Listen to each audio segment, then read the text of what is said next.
Sebaiknya vaksin jangan dipaksakan. Saudara, adagium menyelesaikan masalah tanpa menimbulkan masalah perlu menjadi pedoman kerja rejim Jokowi yang selama ini nyaris tutup masalah gali masalah, yang mengakibatkan terkesan rejim ini hanya menang dalam tingkat operasi pelaksanaan pemberian vaksin, tapi sesungguhnya kalah dalam tataran strategi, simpati, dan kepercayaan rakyat.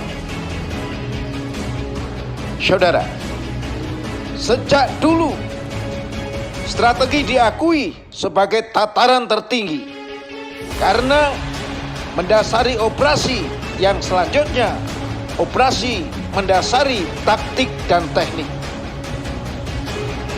Seiring perkembangan dan kemajuan teknologi, maka teknik mendominasi dan mengiringi strategi operasi maupun taktik.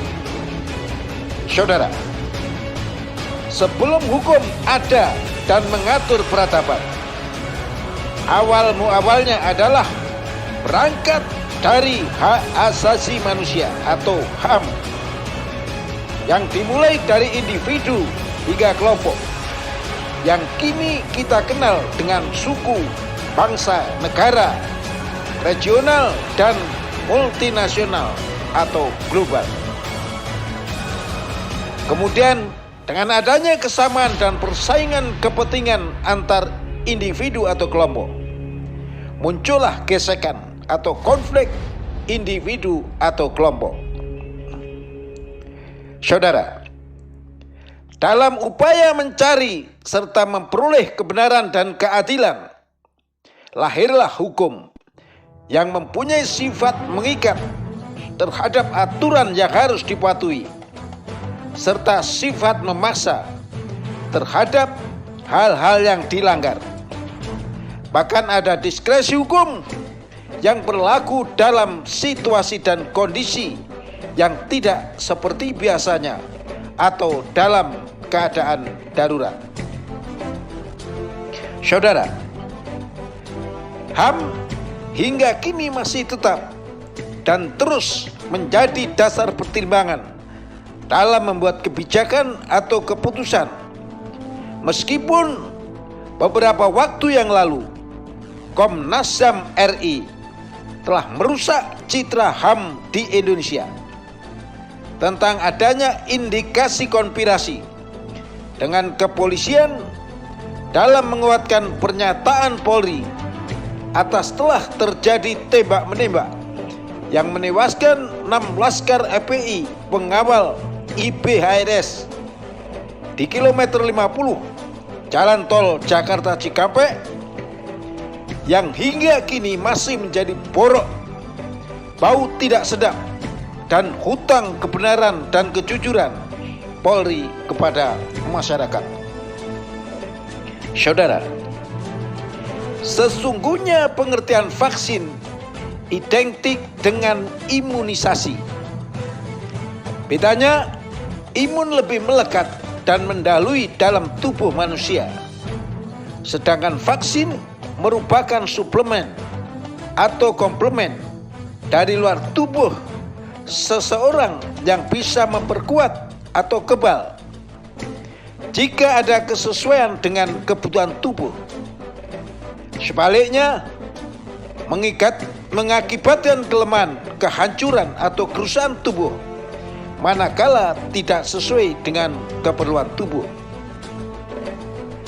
Sedangkan imunisasi adalah kekebalan yang memang telah ada dimiliki tubuh sebelum divaksin atau tanpa divaksin. Saudara, pemahaman vaksinasi dan imunisasi ini harus dipahami dan disadari rejim ini agar kebijakan yang diambil tidak membuat gaduh masyarakat. Di sisi lain, masyarakat harus sadar dan paham bahwa langkah upaya berupa pemberian vaksin yang dilakukan pemerintah semata-mata untuk memberikan kekebalan tubuh dalam rangka pencegahan menghadapi penularan COVID-19.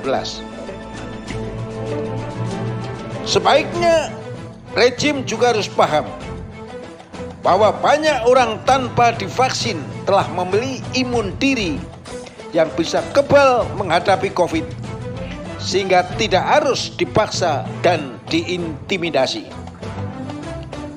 Hal ini diperkuat adanya fakta yang menunjukkan masih bisa tertular vaksin, bahkan meninggal dunia bagi mereka yang telah mendapatkan vaksin. Sebaliknya, tidak tertular COVID-19 bagi mereka yang tidak atau belum divaksin.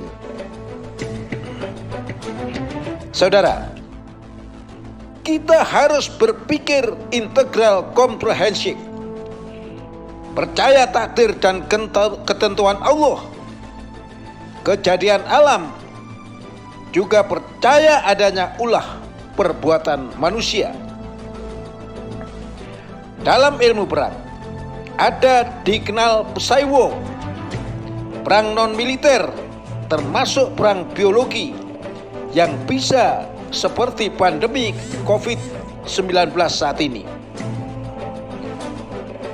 Oleh karenanya, sangat kuat dugaan pandemi dibikin oleh Cina karena faktanya awal munculnya dari Wuhan RRC dalam rangka menguasai dunia termasuk Indonesia.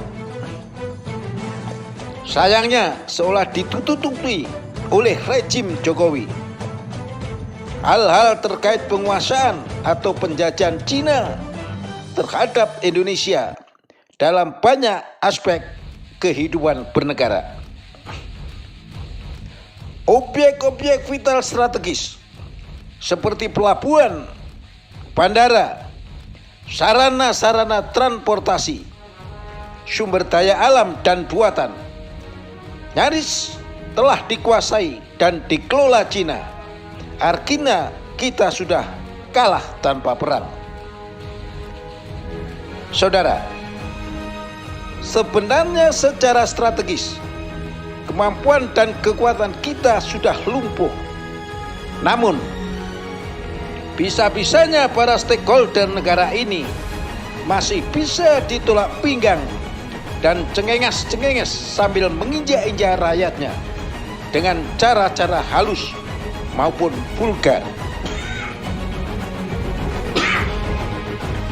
Contoh konkret menjadikan vaksin sebagai persyaratan dalam segala urusan.